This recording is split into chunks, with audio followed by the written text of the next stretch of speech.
방법 너무 화려한 것 같아요. 이게 봉국공법보다 훨씬 더 일단은 보는 동작이 더 네, 유명하고.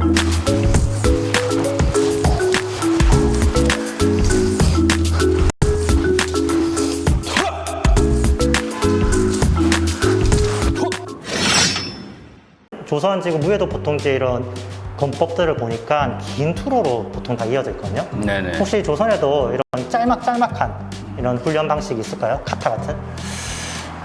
조선세법 24세가 그런 경우에 해당하겠죠. 그러니까 대략 한 세가 세 가지 동작으로 이루어져 있어요. 네. 거정세 같은 경우에는 맞고, 베고, 베고.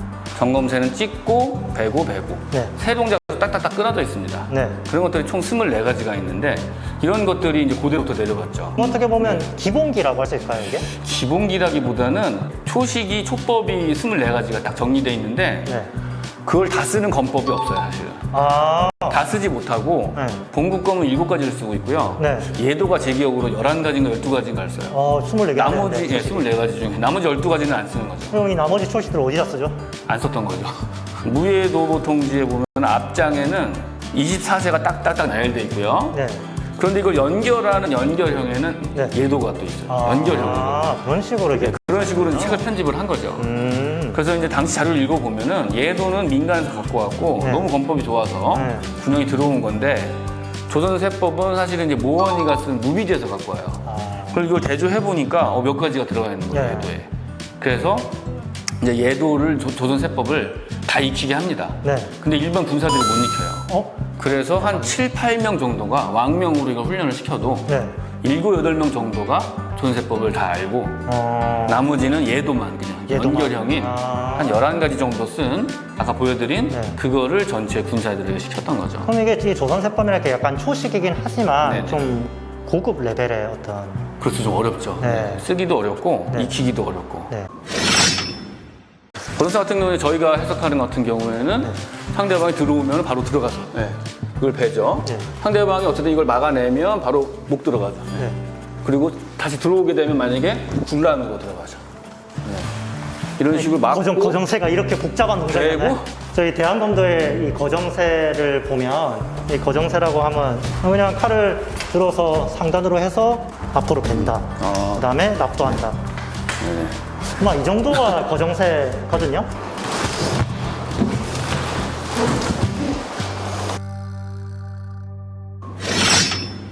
그럼 조선세법 내용에서는 혹시 훈련 방법이 쌍을 이뤄서 뭐 대타를 통해서 한다 뭐 이런 게 있나요? 그런 거는 정확히는 없는데 우리 격검이라는 말이 그렇죠, 격검. 고대에도 등장을 하거든요. 네.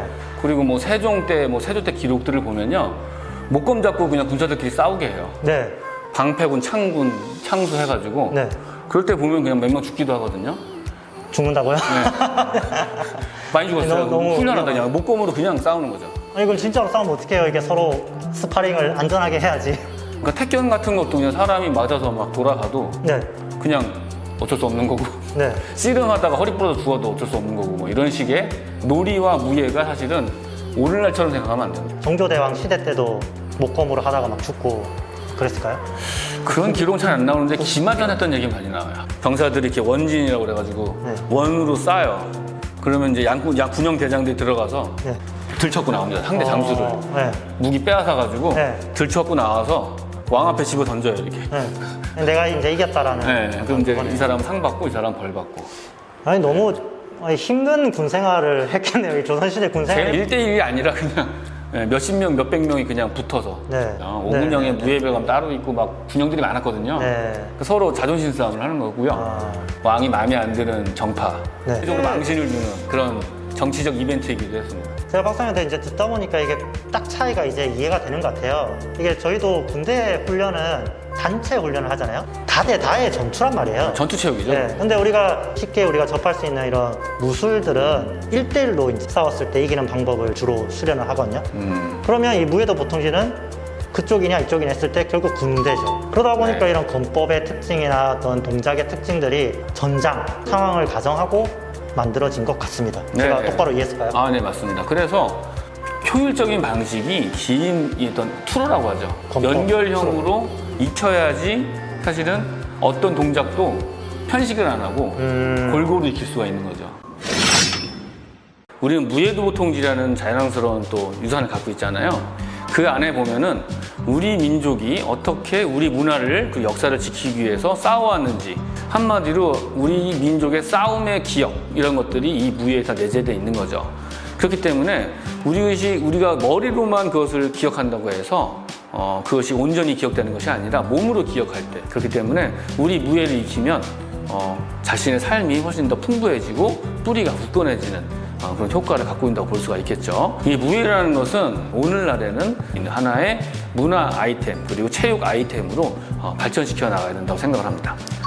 특히 무예도통지 관련돼 가지고 많은 비방, 서로 단체 간에도 개인 간에도 많은 그런 것들이 있어 왔는데, 이제 그런 것들이 사실 어떤 의미가 있나 싶습니다. 오늘날에는 꼭 누구 하나가 옳다 이런 것이 아니라 저 사람은 저렇게, 이 사람은 이렇게, 내 것만이 옳다는 것이 아니라 상대방으로 잘 보고 서로 머리를 맞대서 우리가 하나의 자랑스러운 또 이 유산을 잘 키워나가면 좋지 않을까 싶습니다. 사실 저희가 이렇게 막 일반 회원들을 양성하려고 신경을 많이 못 썼는데, 올해는 박금수 무예교실이라는 좀 타이틀을 내걸어서 우리 전통무예 18기를 익힐 수 있도록 좀 활성화하려는 것이 올해 최고 목표가 되겠습니다. 박사님, 오늘 너무 많은 가르침과 시연 감사드립니다. 오늘 무슨 말씀? 촬영 어떠셨습니까? 예. 스피디해서 좋았습니다. 네. 빠르게 빨리빨리 진행이 되고 딱 요점만 다 정리해 오셔가지고 아주 잘 즐겁게 촬영을 했습니다. 네, 역시 방송보다 유튜브가 좀 편하죠? 훨씬 편합니다. 그럼 지금까지 비크 칼잡이 박금수였습니다. 감사합니다. 감사합니다. 아유, 감사합니다. 네.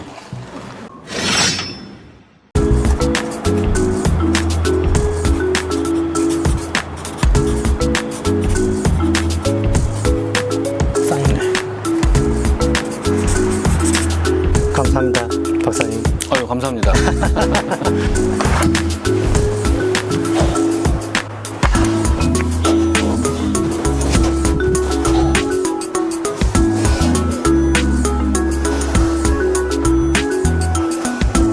발도술, 칼 빼고 놓고 이런 것들이 저희 하는 검수랑 또 달라서